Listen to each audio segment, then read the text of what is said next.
Salam bahagia, Bapak Ibu Guru hebat. Saya, Guru SD 078559 Hilimbebe, Kecamatan Lowau, Kabupaten Nias Selatan. Saya mengangkat judul aksi nyata adalah mengapa kurikulum perlu berubah. Baik Bapak dan Ibu, apa itu kurikulum? Jadi kurikulum adalah keseluruhan pengalaman belajar siswa mulai dari yang kompleks ke multidimensi. Kemudian keseluruhan pengetahuan siswa mulai dari yang tidak tahu menjadi tahu dan menjadi tahu super. Sehingga kurikulum dapat diartikan sebagai pertama, titik awal sampai pada titik akhir. Kedua, garis start menuju garis finish. Dan ketiga, ibarat titik yang terendah ke titik tertinggi.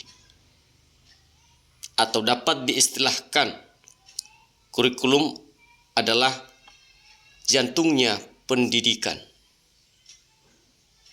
Dan para ahli telah mengemukakan 5 komponen kurikulum menurut Subadiah. Pertama, komponen tujuan. 2. Komponen isi dan materi. 3. Komponen media, sarana dan prasarana. 4. Komponen strategi. Atau 5. Komponen proses belajar mengajar. Dan Bapak dan Ibu Guru hebat, kurikulum perlu juga diadaptasi dan disesuaikan. Tentu disebabkan oleh perbedaan murid sekolah di kota dan di desa, adanya perbedaan sekolah dan lingkungan sekitarnya, bahkan perbedaan budaya daerah yang beragam dan lain-lain. Pemerintah pusat telah menyusun kurikulum, yaitu dengan nama Kurikulum Merdeka. Akan tetapi sangat diharapkan satuan pendidikan mengkondisikan penyesuaian kurikulum dan menyederhanakan tujuan dalam implementasi Kurikulum Merdeka. Apa yang dilakukan untuk adaptasi kurikulum yang daerahnya pariwisata dan daerahnya sekitarnya pertanian, dan keadaan daerah yang berbeda? Nah, tentu merancang KOSP atau kurikulum operasi satuan pendidikan dan menyesuaikan dengan kebutuhan anak-anak.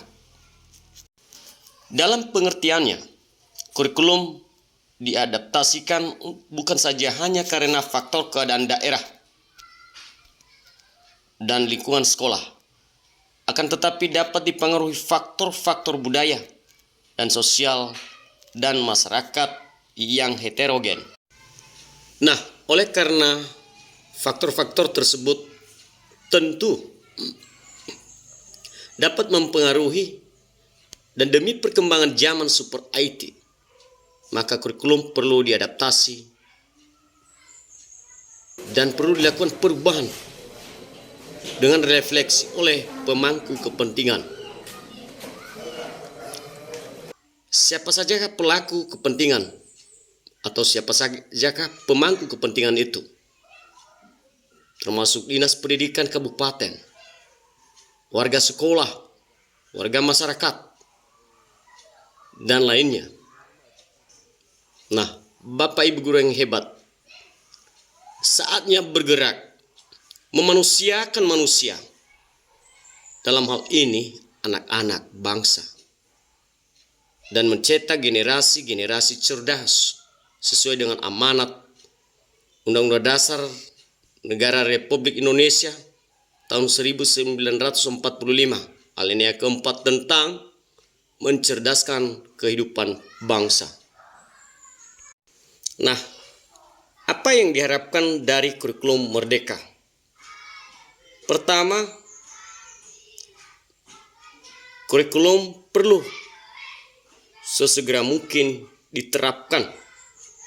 Kemudian, kurikulum sesegera mungkin dilakukan strategi, mindset, dan model-model belajar yang efektif dan efisien. Sehingga membuat strategi penerapan kurikulum Merdeka di kelas ada 4, yaitu menyusun modul ajar, membuat kesepakatan, melakukan asesmen, dan melakukan refleksi.